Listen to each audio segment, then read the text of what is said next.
happening right now. Oh my god. What's up, Treasure Puff fam? Welcome back to my channel. If you're new here, stick around, see if you love me. And if you do, then subscribe and turn your notification bell. If you're not new here, then welcome back. Thank you for being here. Thank you for loving me as much as I love you. And let's get right into today's video. So today's video, I'm actually a little bit excited about because I haven't done one of these social media related videos with you guys in a minute. For those of you that do not know, I have a social media management agency. I've had it for almost as long as I've had this YouTube channel.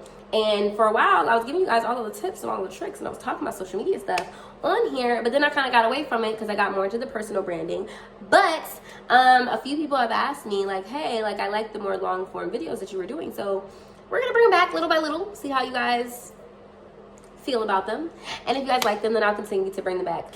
In today's video, we are talking about one metric that you are going to definitely need to be tracking in 2026. Take a guess what that metric is. I'll wait. That was really just an excuse to sip my coffee. But the one metric that you're going to need to be tracking in 2026 is your retention rate. Why is that? Because so often we're focusing on how many people we're reaching, how many people are seeing what we're putting out, how many views that it has. They're not paying attention to how long they stayed to actually view your content. Reach doesn't matter as much if people only saw it for 0.2 seconds and they scrolled. Or they saw it for maybe 3 seconds and then they scrolled, but the video was 5 minutes long. You need to be paying attention to how much of your video are people actually watching. Are you actually connecting with people? Are you actually getting people's attention? Is your message resonating? Are you building an audience? Retention will tell you all of that. It tells you if your intro is introing. If people are logging into your videos or they're clocking in, checking in, whatever people call it. I don't know what people call it these days. But they get to your video and they watch the first 5 seconds, they hear what you're saying about the video and they no longer care. They're like, yeah, no, I'm not interested. Boom. That means that your hook isn't hooking. It's not giving what it needs to give, and you need to revamp how you introduce yourself in your videos. Is it boring? Is it not captivating? It also lets you know if your message is resonating. If your audience is not interested in the content you're putting out, it's time to make a change. It's time to revamp. Take a look at all of the content that you've had in the past year. Look to see what content people were actually sticking around to view and what content they were not. It also lets you know if people trust you, especially if you're somebody who has a service-based business or you have a business that's based on offering something to an audience and it's not just like a personal brand or whatever. If people trust you, they're gonna listen to you. One of my favorite things about YouTube is how you know how long people on average watch the video that you posted. That lets me know, hey, this is content that they like. This is content that they're interested in. So let me try to figure out how I can do more of that right there. I know y'all love my story times. I know y'all love them bad. And I'm trying to give them to you, but maybe my life is not that interesting anymore. So here are the 3 things that you really need to be looking at when it comes to retention. Video retention. How long are people looking at your videos? How long are they sticking around to watch? 2 is story retention. Are they watching your stories? Are they reading your stories? Are they engaging with your stories? Or are they just tapping through, clicking past? Like, yeah, whatever, I don't care. They never have anything interesting to say, blah, blah, blah, blah, blah.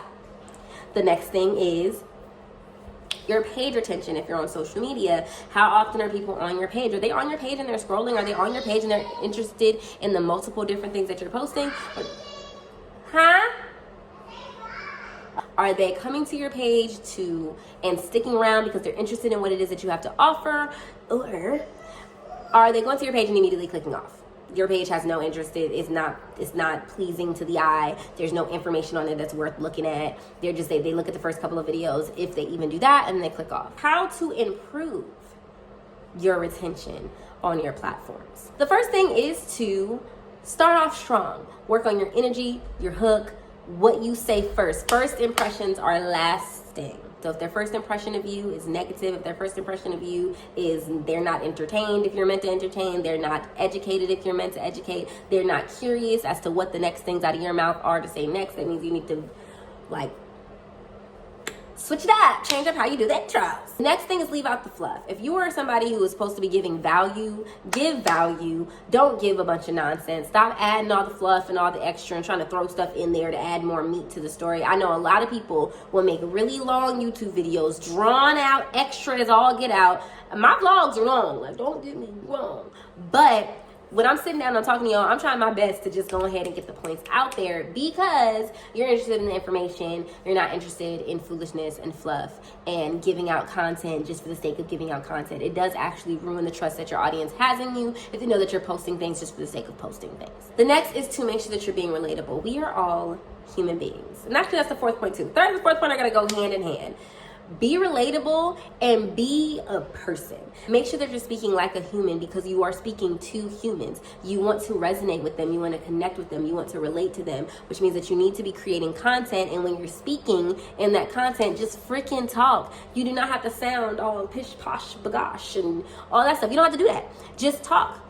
Because the people that are meant to find you will relate to you, or resonate with you, and will feel like you're having a conversation with them, and not that they're sitting inside of a master class that's boring and uninteresting by some professor named Mr. Oswald or whatever. Like, just, you know, be yourself. I mean, if that's who you are, you know what I'm saying? There's some people who like Professor Oswald, okay?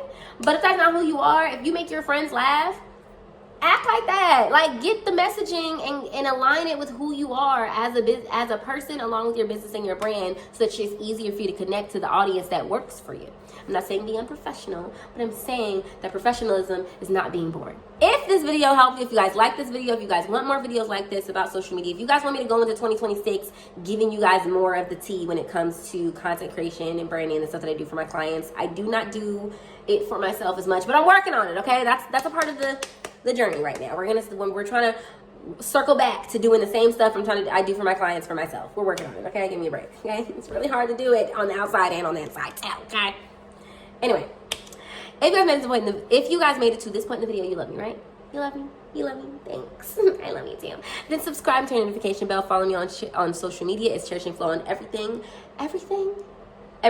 except if you want to follow my business page. It is Cherishing Flow Media on Instagram.